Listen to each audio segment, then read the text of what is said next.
السلام علیکم ورحمۃ اللہ وبرکاتہ۔ بسم اللہ الرحمن الرحیم۔ عزیز طلباء، حدیث کے آج کے سبق میں ہم حدیث نمبر 63 سے شروع کر رہے ہیں، توجہ کیجیے۔ بسم اللہ الرحمن الرحیم۔ عن ابن عباس رضی اللہ تعالی عنہما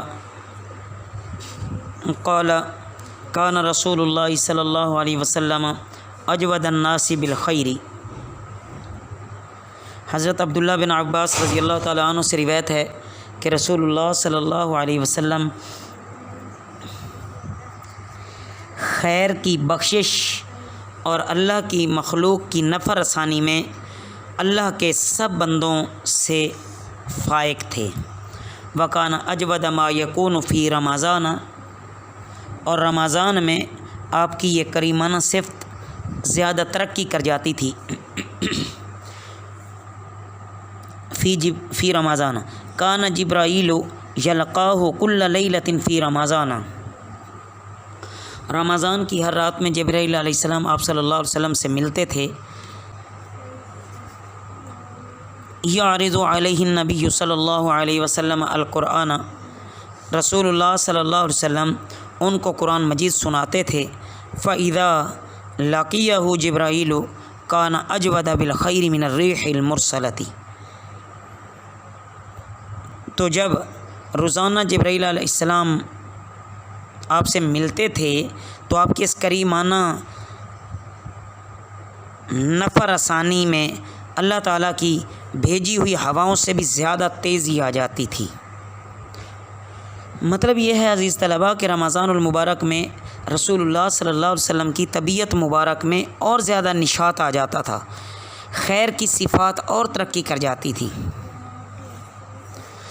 عن سلمان الفارسی رضی اللہ تعالی عنہ قال خطبنا رسول اللہ صلی اللہ علیہ وسلم آخر یوم من شعبان، حضرت سلمان فارسی رضی اللہ تعالیٰ عنہ سے روایت ہے کہ ماہ شعبان کی آخری تاریخ کو رسول اللہ صلی اللہ علیہ وسلم نے ہم کو ایک خطبہ دیا۔ فقال، پس آپ صلی اللہ علیہ وسلم نے فرمایا، یا ایھا الناس قد اظلکم شہر عظیم، اس میں آپ صلی اللہ علیہ وسلم نے فرمایا، اے لوگو، تم پر ایک عظمت اور برکت والا مہینہ آنے والا ہے، سایہ کیے ہوئے ہے۔ شہر عظیم، شہر مبارک، مبارک مہینہ ہے۔ شہر فیہ، ایسا مبارک مہینہ کہ اس میں لیلۃ، ایک رات ہے، خیر من الف شہر، جو کہ 1000 مہینوں سے افضل ہے۔ جعل اللہ صیامہ، اللہ تعالیٰ نے اس کے روزے کو فریضتاً، فرض قرار دیا ہے۔ وقیام لیلہ، اور اس کی رات کے قیام کو تطوعاً،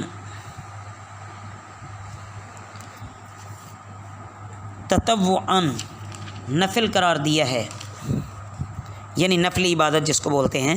من تقرب فیہ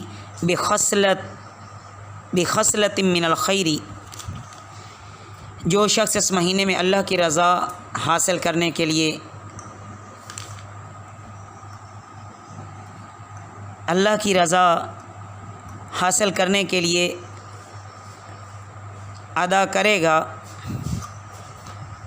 کانا کمن ادا فریضتاً فیما سواہ، گویا کہ وہ ایسے ہے جیسا کہ اس نے فرض ادا کیا رمضان کے علاوہ میں۔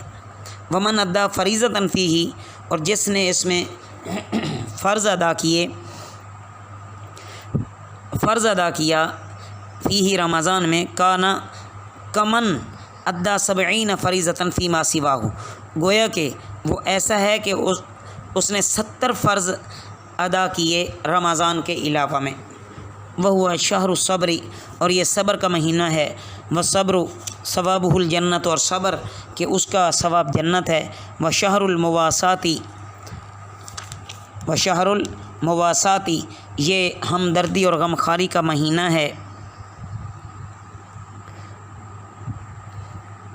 وشہر یزاد فیہ رزق المؤمن، اور یہ ایسا مہینہ ہے کہ اس میں مومن کا رزق بڑھا دیا جاتا ہے۔ من فطر فیہ صائمن، جس نے اس میں کسی روزہ دار کو روزہ افطار کرایا، کان لہ مغفرۃ لذنوبہ، اس کے لیے مغفرت ہے اس کے گناہوں سے، وعتق رقبتہ من النار، اور اس کی گردن کا چھٹکارا ہے آگ سے، وکان لہ مثل اجرہ من غیر ان ینتقص من اجرہ شیء، اور اس کو روزہ دار کے برابر ثواب دیا جائے گا بغیر اس کے کہ روزہ دار کے ثواب میں کوئی کمی کی جائے۔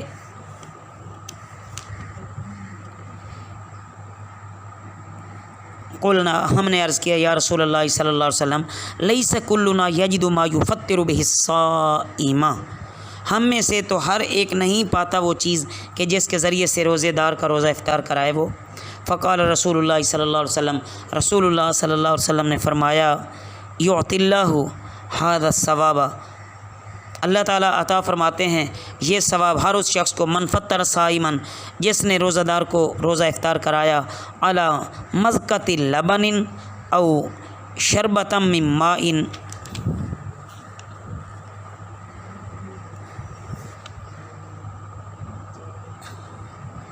اللہ تعالیٰ یہ ثواب اس شخص کو بھی دے گا جو دودھ کی تھوڑی سی لسی پر یا صرف پانی ہی کے گھونٹ پر کسی روزہ دار کو روزہ افطار کرا دے۔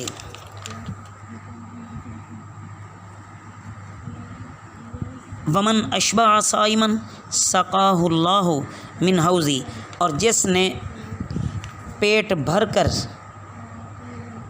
کھانا دے دے روزہ دار کو، اس کو اللہ تعالیٰ میرے حوض سے سیراب کرے گا۔ ایسا شربتاً لا یظمأ، وہ نہیں پیاس محسوس کرے گا، حتیٰ یدخل الجنت، یہاں تک کہ وہ جنت میں داخل ہو جائے۔ وہو شہر، یہ وہ مہینہ ہے کہ اولہ رحمت، اس کا پہلا عشرہ رحمت ہے، واوسطہ، اور درمیانی حصہ مغفرت ہے، وآخرہ عتق من النار، اور آخری حصہ اس کا دوزخ سے خلاصی کا ہے۔ ومن خفف عن مملوکہ فیہ، اور جس نے رمضان میں اپنے خادم کے کام میں کمی کر دی، خادم کا بوجھ ہلکا کر دیا، غفر اللہ لہ وآتقہ من النار، اللہ تعالیٰ اس کی مغفرت فرما دیں گے اور اس کو دوزخ سے رہائی اور آزادی عطا فرمائیں گے۔ عزیز طلبہ، یہ مفصل حدیث پیارے نبی صلی اللہ علیہ وسلم نے بیان فرمائی۔ اس میں نمبر ایک تو ماہ رمضان کی بہت بڑی عظمت اور فضیلت کو بیان کیا گیا ہے کہ اس میں ایک ایسی رات ہے جو 1000 مہینوں سے افضل ہے۔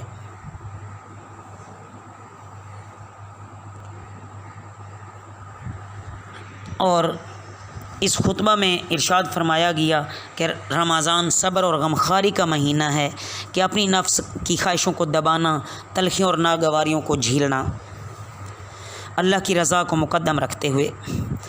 تیسری بات یہ بیان فرمائی گئی ہے کہ اس بابرکت مہینہ میں اہل ایمان کے رزق میں اضافہ کیا جاتا ہے۔ نمبر 4، خطبہ کے آخر میں فرمایا گیا ہے کہ رمضان کا ابتدائی حصہ رحمت ہے، درمیانی حصہ مغفرت ہے، اور آخری حصہ جہنم سے چھٹکارے کا ہے۔ اللہ رب العزت اپنے فضل سے ہمیں رمضان کی مکمل برکات عطا فرمائیں، اور جب تک اللہ ہمیں اس دنیا میں زندہ رکھے ہمیں رمضان کی قدر کرنے والا بنائے اور ہمیں ہمیشہ صراط مستقیم پر چلائے۔ عن نبی حریرہ رضی اللہ تعالی عنہ قال قال رسول اللہ صلی اللہ علیہ وسلم کل عمل ابن آدم یضاعف الحسنۃ بعشر امثالها الی 700 ضعف۔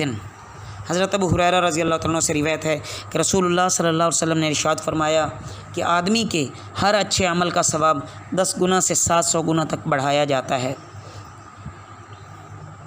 قال اللہ تعالی